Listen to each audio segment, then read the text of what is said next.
Hello my friends, and welcome back to another travel guide from Tales from the Road. Today we're talking about Central Asia, more specifically the miraculous country of Uzbekistan.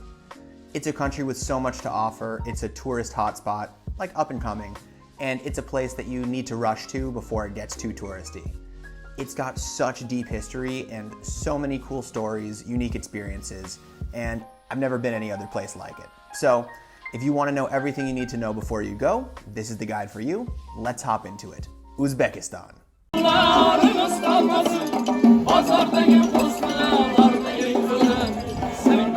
So as we always do with our travel guides, let's start with a country overview. Uzbekistan today is located in Central Asia. It's in the heart of the stands. It's bordered by Kazakhstan, Kyrgyzstan, Tajikistan, Afghanistan, and it has a big border with the weird North Korea of Central Asia, Turkmenistan. Historically speaking, Uzbekistan has a deep and rich history, and for this part of the world, this sort of crossroads between East and West, Uzbekistan has offered a lot. Uzbekistan has some historic cities that were especially important during the Islamic Enlightenment. This was a time when the Islamic world, Persia, the Central Asian republics, and India were developing incredible technologies, science, mathematics, and the like. The ancient cities of Bukhara and Samarkand were centers of trade, centers of learning, centers of religious education, and this is really found in the beautiful monuments and culture of Uzbekistan today. While Uzbekistan was the center of many large empires in the medieval times and many Islamic-focused societies, much of Uzbekistan today is shaped by its time as a Soviet republic, as Uzbekistan was incorporated into the Russian Empire and then is a Soviet republic from like 1930 until the fall of the Soviet Union in 1990. This means that Uzbekistan today is an interesting mix between Islamic old Turkic traditions that were obviously there previous to the Soviet times, and then the Russified style and culture of food, language, and just sort of the way society functions that was presented during the Soviet Union. Today, however, Uzbekistan is trying to go back to the times where their Uzbek culture was first and foremost their most important cultural identity. They're trying to, in a sense, de-Russify the country and to push it away from being a Soviet satellite state or even today an ally of Russia. You can see this in a lot of different things, but the main one would be that the language used to be written in Cyrillic. Now they're writing Uzbek in the Latin script. Uzbek used to be a secondary language to Russian, but now a lot of young Uzbeks are no longer learning Russian, especially outside of the main capital city, Tashkent. That means it's a vibrant country on the rise. Only being open to tourists for the last 10 years, there's so much to explore in Uzbekistan, and there's so much deep history and modern sort of events that you can take part in. So, that's a little background about Uzbekistan. Now we're going to get into the practical information you need to know to have an amazing time in this beautiful Central Asian gem. Let's do it. So now it's time to get into the country. If you're American, you're going to need a visa. Luckily enough, you can get an e-visa online. I will put a link to the e-visa application that you can find online. It's actually really easy to submit. I got the visa approved within 3 or 4 days, and the payment is of course online, so all of it can be handled previous to your trip to Uzbekistan, which is great. With a single entry e-visa, you can stay for 30 days. There are other visa options, but for most tourist sort of trips, you're going to be wanting the 30-day single entry. This does mean, however, if you want to go over to the border into Kyrgyzstan or to another republic in the area like Tajikistan, you're going to have to get a new visa to return into Uzbekistan. Talking about money, the Uzbeks use the Uzbek som. This currency is pretty devalued and has experienced pretty bad inflation over the last, decade or so. So about $1 is 11,000 Uzbek soms. The country itself is very cash-based unless you're in Tashkent or one of the tourist areas in Samarkand or Bukhara. So it's always good to keep cash on hand. There is a rumor online that you can't use ATMs in Uzbekistan and you can only exchange money when you arrive in the country.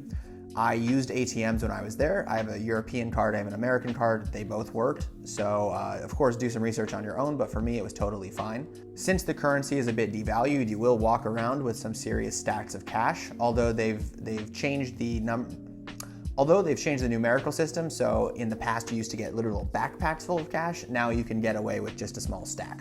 Uzbekistan is a really inexpensive country.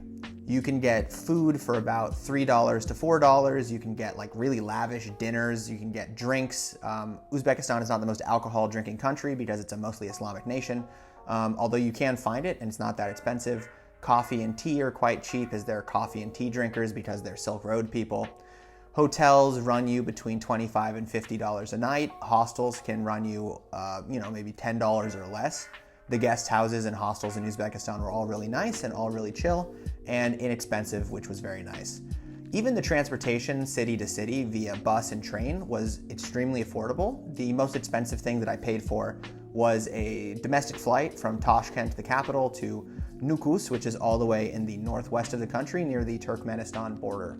Speaking about the transportation in the country, Uzbekistan is quite large, so if you're planning a trip to this country, you need to plan for some longer travel times. Every city is connected by three things. You have buses, you have trains, you have planes. And since the cities are a bit far apart, they all do have a domestic airport that you could theoretically fly into if you wanted to. I took the train 2 times. They have 2 types of trains and they have 2 different lines. One train is a speed train, which connects the capital city Tashkent to a couple different cities. That one is great. They also have the older line, which uses older Soviet sleeper cars, which if you're in for that sort of a trip, that's also something super fun and super cool to do. I took it in the summer and they're not air conditioned and it was about 40 degrees Celsius outside. So you can only imagine how hot a metal box would be traveling through the desert. For Americans, that would be like 100 degrees Fahrenheit. It was literally like sitting in a sauna until the sun went down. So, if you're a big adventurer, that could be cool. If you're not a big adventurer, maybe don't do that. Between some cities, I actually found some taxis that would just take you city to city for a pretty fair price. I went from the city of Khiva, which is kind of like in the northwest part of the country, to the city of Bukhara via taxi. And it was only about $25 or $30 for the whole taxi, which is about like a 2.5 hour, 3 hour ride, which for all things being equal, that is very, very cheap. So who are the Uzbeks? It's always a good question to start and to know when you go to a country. Modern-day Uzbeks are descendants of old Turkic tribes that inhabited Central Asia for a long, long time. That means that today, Uzbekistan and the Uzbek language is very similar to Azerbaijani, to Kyrgyz, and to modern-day Turkish, which is kind of like the forefront of the Turkic languages because there's so many speakers from Turkey. That means that in Uzbekistan, you can typically use Turkish, if you know Turkish or any sort of Turkish. The chance that you're going to Uzbekistan and you know Uzbek, that would be pretty impressive. Fair enough. You can of course use Russian in a lot of the cities as it was a Soviet republic for like 70 and 80 years. That being said, not everybody speaks Russian. I find in any bigger city, the Russian is much better. If you go to smaller places that are more traditional, the Russian is pretty poor. Really depends on where you're at. As far as English goes, there's a lot of English translated things. There's also a lot of French translated things, as it seems like France is the #1 country that goes to Uzbekistan for tourism. This is a country where you're probably going to need a translator sometimes. Being connected with a SIM card is always helpful, and the SIM card that I bought was like $10 for like 10 gigabytes, so a pretty good deal if that's something you want to use for translation purposes or just getting around. Some helpful phrases would be basically anything Russian. You can, of course, say salam, which is like hello or marhaba. These are very typical Turkic or Islamic world greetings. Thank you in Uzbek is rahmat, very similar to Kyrgyzstan. And one thing that I found interesting was I was trying to order some bread. I said the word in Russian, the lady didn't understand me. I said the word in Turkish, the lady didn't understand me. And she kept saying naan, like Indian naan bread, and that was bread in Uzbek because, of course, this is a crossroads empire that has lots of influences from lots of places. So if you're ordering bread and you need it, go for naan. Speaking of naan, let's talk about food now. Uzbek food is legendarily good. It's a great cuisine. It's varied because of all the different people who have been through there.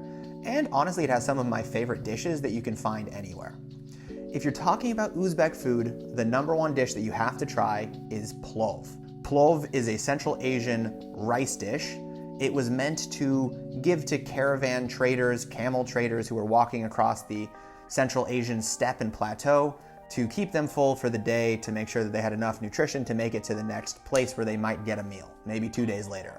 It's a rich rice dish made with carrots, with raisins or other dried fruits, often served with stewed meat of some sort.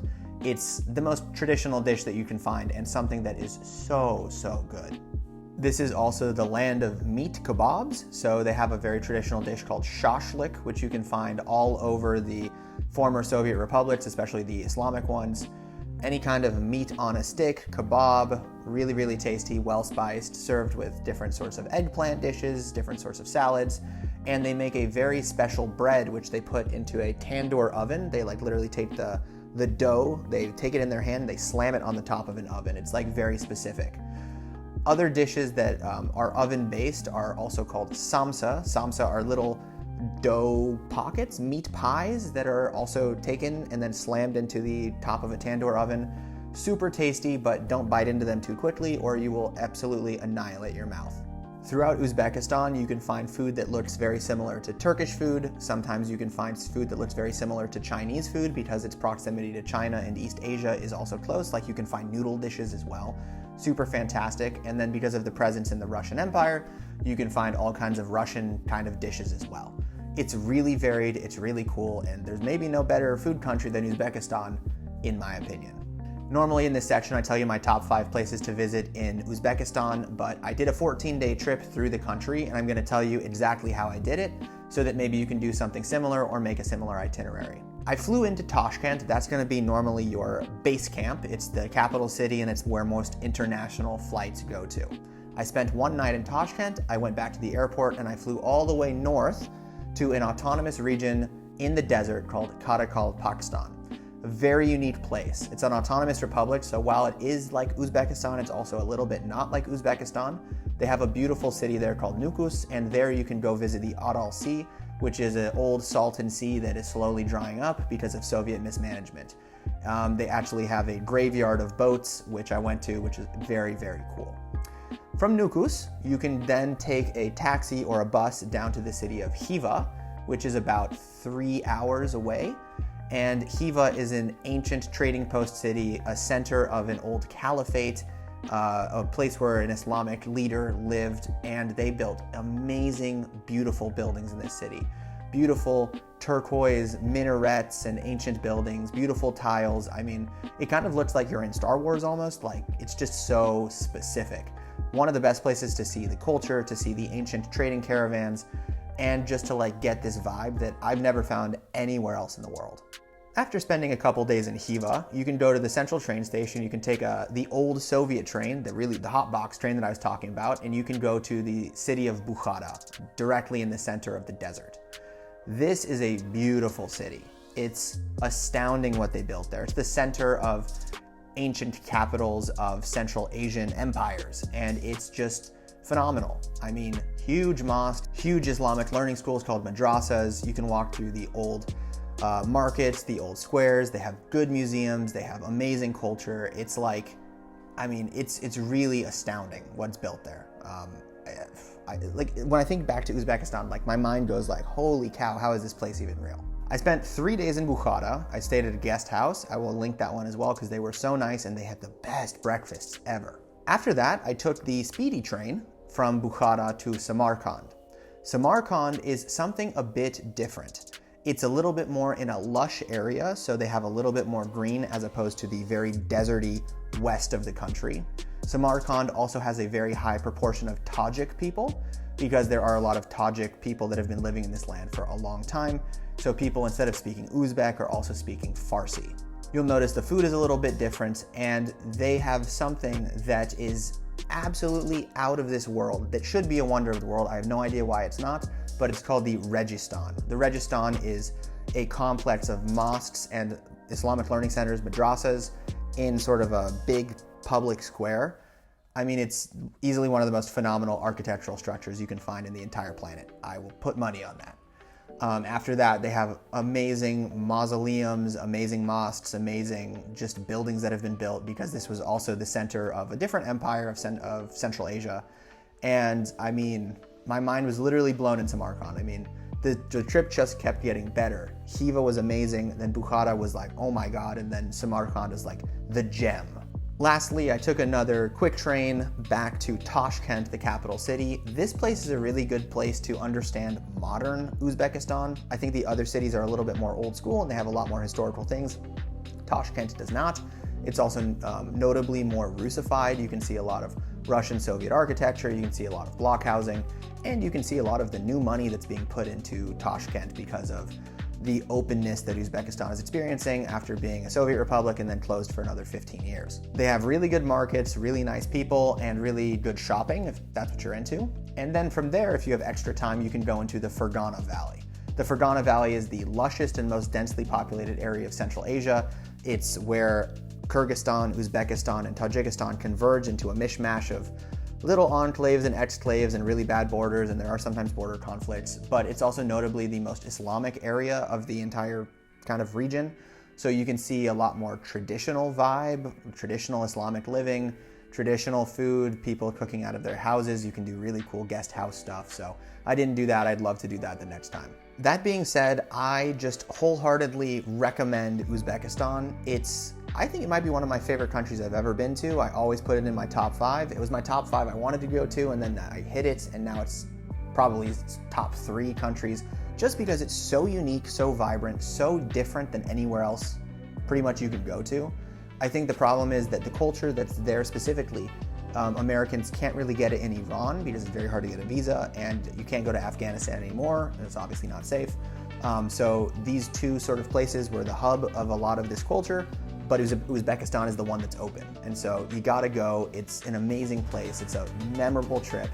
It's so worth it. You have to do it. I solo traveled to Uzbekistan. Best 14 days ever, have to say. That being said, if you want more details, if you're booking a trip to Uzbekistan, you can always book a consultation with me via my website. You can follow me on Instagram, TikTok. I'm making food videos from around the world, also something to check out. And if not, thank you guys for watching. I appreciate you, and I will see you in the next travel guide here from Tales from the Road. Have an awesome day. Catch you in the next one.